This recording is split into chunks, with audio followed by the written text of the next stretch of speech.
നമസ്കാരം. വിഖ്യാത നടൻ ജീൻ ഹാക്മാനെയും ഭാര്യ ബെറ്റ്സി അരാഗാവയെയും യുഎസിലെ വീട്ടിൽ മരിച്ച നിലയിൽ കണ്ടെത്തിയത് ഹോളിവുഡിനെ ഞെട്ടിച്ചിരിക്കുകയാണ്. ബുധനാഴ്ച വൈകിട്ടാണ് ഇരുവരെയും മരിച്ച നിലയിൽ കണ്ടെത്തിയത്.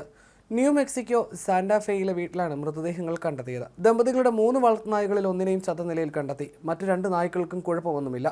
മൃതദേഹങ്ങൾ ബുധനാഴ്ച കണ്ടെത്തിയെങ്കിലും വ്യാഴാഴ്ച രാവിലെയാണ് തിരിച്ചറിഞ്ഞത്. എപ്പോഴാണ് ദമ്പതികൾ മരിച്ചതെന്നോ കാരണമെന്തെന്നോ സാന്റാഫേ കൗണ്ടി ഷെരീഫ് അദാൻ മെൻഡോസ വ്യക്തമാക്കിയില്ല. ബെറ്റ്സിയെ ബാത്റൂമിലാണ് മരിച്ച നിലയിൽ കണ്ടെത്തിയത്. ചുറ്റും ഉറക്ക ഗുളികളും ചിതറിക്കിടക്കുന്നുണ്ടായിരുന്നു. അടുക്കളയോട് ചേർന്നുള്ള ഷൂസും പുറം വസ്ത്രങ്ങളും മറ്റും വെക്കാറുള്ള ചെറിയ മുറിയിലാണ് ജീൻ ഹാക്മാനെ കണ്ടെത്തിയത്. അദ്ദേഹം താഴെ വീണതായി സംശയിക്കുന്നു. ബാത്റൂം ക്ലോസറ്റിലാണ് നായ ചത്തുകിടന്നത്. വാതക ചോർച്ചയുടെയോ കാർബൺ മോണോക്സൈഡ് വിഷം തീണ്ടിയതിൻ്റെയോ ലക്ഷണങ്ങളില്ല. 2 ആഴ്ച മുമ്പേ ഇരുവരും മരണപ്പെട്ടതായി സംശയിക്കുന്നു. അറ്റകുറ്റപ്പണിക്ക് വന്ന തൊഴിലാളികളാണ് മൃതദേഹങ്ങൾ കണ്ടെത്തിയത്. ദമ്പതികളുടെ മരണകാരണം കാർബൺ മോണോക്സൈഡ് ശ്വസിച്ചതാകാമെന്നാണ് ജീനിന്റെ മകൾ എലിസബത്ത് ജീൻ ഹാക്മാൻ സംശയിക്കുന്നത്. സംഭവത്തിലെ ദുരൂഹത കണക്കിലെടുത്ത് പോലീസ് വിശദമായ അന്വേഷണം നടത്തുകയാണ്. ഹാക്മാന് 95-ഉം ഭാര്യയ്ക്ക് 63 വയസ്സായിരുന്നു. മരണകാരണം ഇതുവരെ കണ്ടെത്താനായിട്ടില്ല.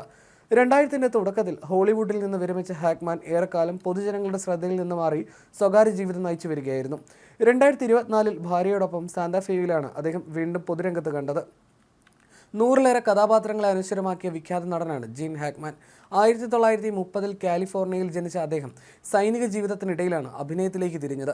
1961-ൽ പുറത്തിറങ്ങിയ മാഡ് ഡോഗ് കോൾ ആണ് ആദ്യ ചിത്രം. 1971-ൽ ദി ഫ്രഞ്ച് കണക്ഷൻ എന്ന ചിത്രത്തിലെ അഭിനയത്തിന് മികച്ച നടനുള്ള ഓസ്കാർ പുരസ്കാരം സ്വന്തമാക്കി. 1992-ൽ മികച്ച സഹനടനുള്ള ഓസ്കാർ പുരസ്കാരവും ജീൻ ഹാക്മാൻ നേടി. ഇതിനു പുറമെ 4 golden globe, screen actors guild പുരസ്കാരം ഉൾപ്പെടെ നിരവധി ബഹുമതികൾ അദ്ദേഹത്തെ തേടിയെത്തിയിട്ടുണ്ട്. അദ്ദേഹത്തിന്റെ അവസാന ചിത്രം 2004-ൽ പുറത്തിറങ്ങിയ വെൽക്കം ടു മൂസ്പോട്ട് ആയിരുന്നു.